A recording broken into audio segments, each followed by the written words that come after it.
গঙ্গা দেবী, স্বর্গ ও পৃথিবীর পবিত্র নদী গঙ্গা দেবীর কথা শোনাবো আজ আপনাদের।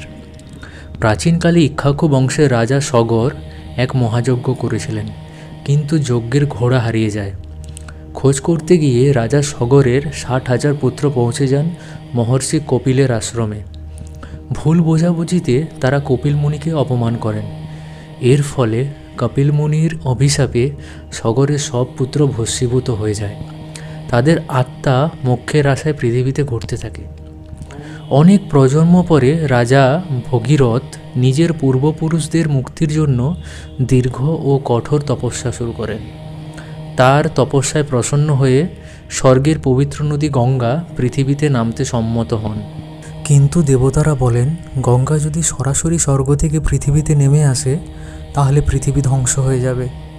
তখন ভগীরথ তপস্যা করে ভগবান শিবকে প্রসন্ন করেন। গঙ্গা যখন প্রবল বেগে স্বর্গ থেকে নেমে আসেন, শিব তাকে নিজের জটায় ধারণ করেন। শিবের জটায় গঙ্গার প্রবল শক্তি শান্ত হয় এবং সেখান থেকে ধীরে ধীরে পৃথিবীতে প্রবাহিত হতে শুরু করে। গঙ্গার পবিত্র জলে স্নান করে রাজা সগরের 60,000 পুত্র মোক্ষ লাভ করেন।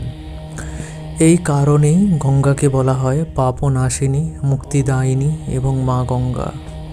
গঙ্গা দেবীর কথা আপনাদের ভালো লেগে থাকলে আমাকে অবশ্যই কমেন্টে জানান জয় মা গঙ্গা।